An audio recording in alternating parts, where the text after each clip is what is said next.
Hello. चलिए, good afternoon everyone. एक video में शुरुआत कर रहा हूँ एएलपी के लिए। तो अभी जो फिलहाल मैं वीडियो बना रहा हूँ ये इसलिए बहुत ज़्यादा ज़रूरी है कि 2 दिन का समय आपके पास और बचा हुआ है एएलपी का फॉर्म डालने के लिए। तो आज मैं सारी जानकारी दे देता हूँ। जल्दी इसकी क्लासेस हम लोग स्टार्ट करने वाले हैं ऑनलाइन। तो मैं आप लोगों को पूरा कंप्लीट कोर्स पढ़ाऊंगा एएलपी का यूट्यूब पर फ्री ऑफ कॉस्ट। तो जो भी बच्चा जुड़ना चाहे वो जुड़ सकता है। फिलहाल आज का जो है ये नोटिफिकेशन का सेशन होने वाला है। तो यदि किसी ने एलपी का फॉर्म नहीं डाला है तो वो डाल सकते हैं। क्या क्या जरूरी है, क्या क्वालिफिकेशन होना चाहिए, कितनी पोस्ट है और किस तरीके से इसका रिक्रूटमेंट होता है उसके बारे में बताता हूं। लास्ट एएलपी जो हुआ था वो मैंने भी अटेम्प्ट किया था। उसका रीजन ये है कि अभी भी मैं अंडर एज हूं, तो इसलिए मैंने सोचा कि उसके पहले वाला भी मैंने अटेम्प्ट किया था, क्वालिफाई था। इस बार भी मैंने दिया था, क्वालिफाई हूं। सेकेंड जो चांस है वो भी दिया है हमने, सीबीटी 2 भी। तो यदि कोई बच्चा मैकेनिकल से है तो उसके लिए बेस्ट है। यदि किसी ने इंजीनियरिंग की है, आईटीआई की है, तो उसके लिए बेस्ट है।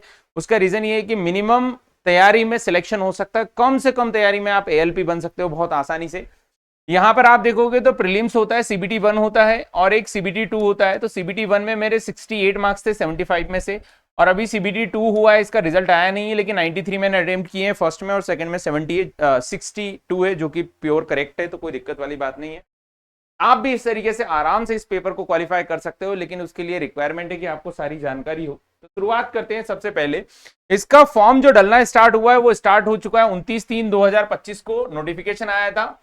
Opening date on application submission तो 12/4 से स्टार्ट हुआ, 12 अप्रैल से, और ये 11 मई लास्ट डेट है ना। 11 मई के दिन बंद हो जाएगा। 11 मई, आज 9 मई है। तो जो भी बच्चा इसका फॉर्म भरना चाहे बिल्कुल भर सकता है। क्या एजुकेशन क्वालिफिकेशन कंपलसरी है तो वो मैं आपको बता देता हूं कि एजुकेशन क्वालिफिकेशन के पहले हम लोग देख लेते हैं इसमें होता क्या है। तो ग्रेड पे 19,900 है। लेवल 2 की जॉब है। पे स्केल 7 CPC है, उसके बाद लेवल 2 है।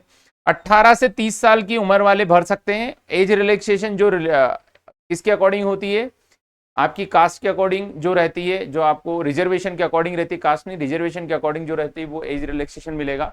9,970 पद है टोटल मिला के, 9,970 पद है। इसका मेंस अभी जस्ट हुआ है, तो बट ऑब्वियस इसको होने में थोड़ा समय लगेगा, और होने में समय लगेगा तो आपके पास सफिशिएंट समय है, आप पढ़ सकते हो, बिल्कुल बेसिक से कवर कर सकते हो।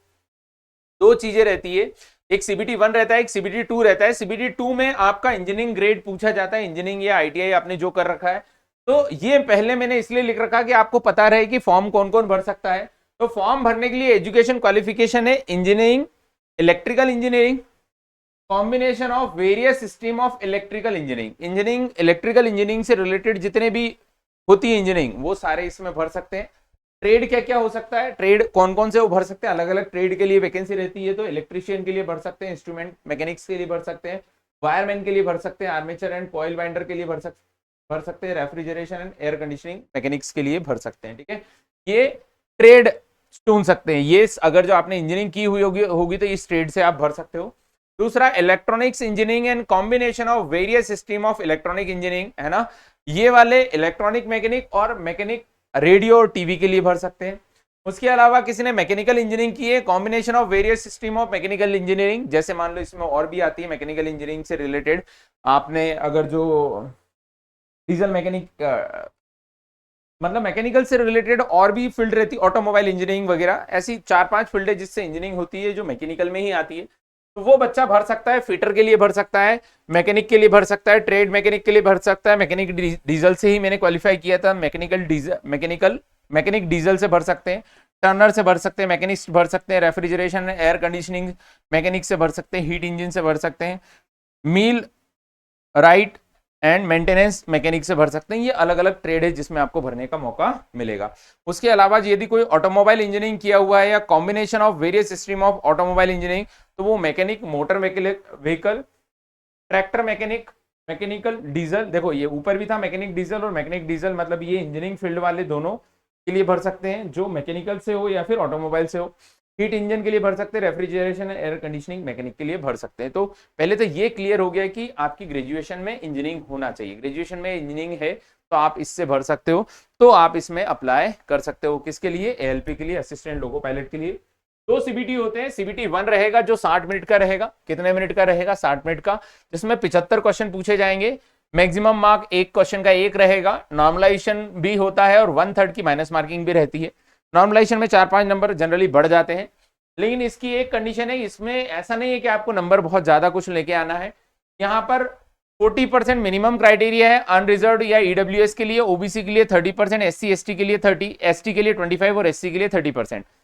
इसका मतलब 75 का 40% आपको नंबर कम से कम लाना है तो आप क्वालिफाई होंगे, और आपका नाम मेरिट लिस्ट में आएगा, मतलब जितनी वैकेंसी है उसका 10 गुना लिया जाता है।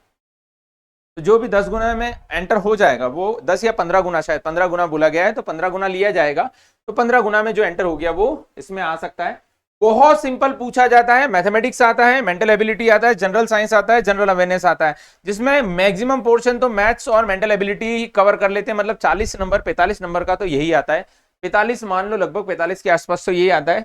15-20 नंबर, 20 से 25 नंबर का आपका जनरल साइंस और जनरल अवेयरनेस आती है, 20-25 नंबर के आसपास, तो 50 नंबर लगभग मैथमेटिक्स और मेंटल एबिलिटी आपका कवर कर लेता है, 50 के आसपास पहुंच जाते हैं, लगभग 45 से 50 के आसपास। तो आप ये मान लीजिए कि इन चारों का मिला के 75 नंबर का आना है, और आप टारगेट लेके चलिए कि हमको 55 नंबर लेके आना है। यदि आप 55 नंबर भी लेके आते हो तो आराम से आपके 5 से 10 नंबर बढ़ जाएंगे, 60-65 हो जाएंगे, आप सिलेक्ट हो जाओगे, प्रीलिम्स आराम से क्वालिफाई कर ले जाओगे।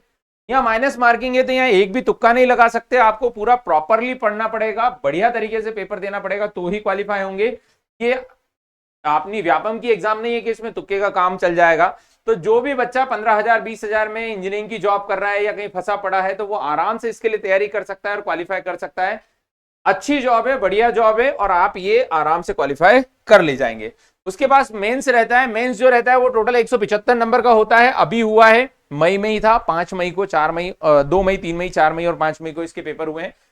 175 नंबर का 2 घंटे 30 मिनट का पेपर होता है। 100 क्वेश्चन जो आते हैं वो आते हैं 90 मिनट में, पार्ट ए में, जिसमें यही सारी चीजें रहती है, मैथ्स, रीजनिंग, जीएस, ये सारी चीजें रहती है। और जो सेकंड पेपर होता है वो 60 मिनट का रहता है, जिसमें 75 क्वेश्चन आपके ट्रेड के आते हैं, जैसे आप मैकेनिकल से हैं तो मैकेनिक का आएगा, जो भी आपने ट्रेड चुनी उसके अकॉर्डिंग पूछे जाएंगे, इलेक्ट्रीशियन है तो इलेक्ट्रीशियन के अकॉर्डिंग आएगा। तो ये सारे इंजीनियरिंग की 2-3 फील्डों के लिए ही ये निकलती है वैकेंसी, और बहुत अच्छी जॉब है, रेलवे की जॉब है, असिस्टेंट लोको पायलट, बहुत अच्छी जो है वो सैलरी भी रहती है। लगभग ये मान लो कि अभी जो असिस्टेंट लोको पायलट 2-3 से मैं जिनसे मिला हूं, 60 से प्लस ही आती है, 60 से प्लस होके आती है, उससे कम सैलरी नहीं आती, अच्छी सैलरी मिलती है, और बढ़िया तरीके से आप इसको कवर कर पाएंगे। अलाउंस बहुत सारे हैं, जो भी बच्चा तैयारी करना चाहे बिल्कुल तैयारी कर सकता है। इन दोनों के बाद जो रहता है, रेलवे में साइकोमेट्री होता ही होता है, तो साइकोमेट्री इसमें भी रहेगा। देन उसके बाद आपका मेडिकल रहेगा, और फिर डॉक्यूमेंट वेरिफिकेशन रहेगा। तो ये जो भी बच्चा एलपी के लिए तैयारी करना चाहे कर सकता है, प्रारंभ एकेडमी आपका इसमें सपोर्ट करेगा। जो सेकंड पेपर होगा उसमें सिलेबस ए, जो ए पार्ट रहेगा, उसमें maths, general intelligence and reasoning और बेसिक साइंस एंड इंजीनियरिंग ये आएगा, ठीक है। यहां पर जीके ना होते हुए यहां पर इंजीनियरिंग से रिलेटेड चीजें पूछी जाती है। अरे अब की बार के एएलपी के पेपर में पावर P = V × I होता है, यही 4 बार पूछा था, 4 से 5 क्वेश्चन, 5 क्वेश्चन इसी पे पूछ लिए थे, 5 सवाल थे इसके ऊपर। तो बहुत सिंपल पेपर आता है, इतना कठिन नहीं रहता है, आप आराम से कर पाएंगे। और सेकंड जो है वो डिपेंड करेगा आपकी इंजीनियरिंग का आप कितना पढ़े हुए हैं। तो मैं मैकेनिक की डीजल के लिए, जो डीजल मैकेनिक है उसके लिए इसमें CBT 2 के लिए पढ़ाऊंगा, लेकिन अभी CBT 1 होने वाला है, तो CBT 1 के लिए हम लोग तैयारी स्टार्ट करेंगे।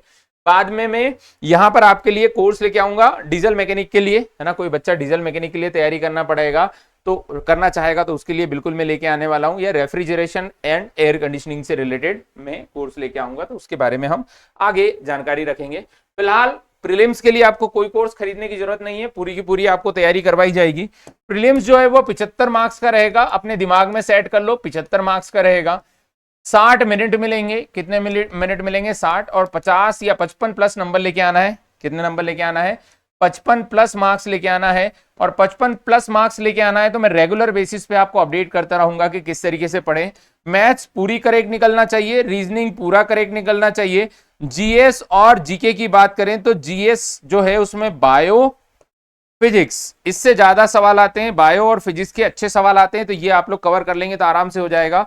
और जीके नॉर्मल जो है रेलवे की एक स्पीड ही आती है, और नॉर्मल स्पीड ही आप पढ़ लीजिए तो आपका काम बन जाएगा, आराम से क्वेश्चन बन जाएंगे। तो बहुत ज्यादा कठिन पेपर नहीं होता है, आप आराम से इसके लिए तैयारी कर सकते हैं और क्वालिफाई कर सकते हैं। पहले जल्दी से फॉर्म भर दीजिए यदि अभी तक आपने फॉर्म नहीं भरा है, और यदि आपने फॉर्म भर दिया है तो कमेंट सेक्शन आपके लिए ओपन है। कमेंट सेक्शन में आप बताइए कि प्रारंभ एकेडमी आपका कैसे सहयोग कर सकता है।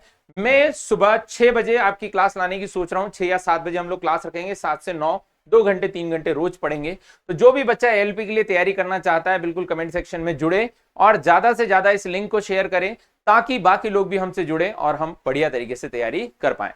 चलिए मिलते हैं अगले वीडियो में, तब तक के लिए जय हिंद, जय भारत, भारत माता की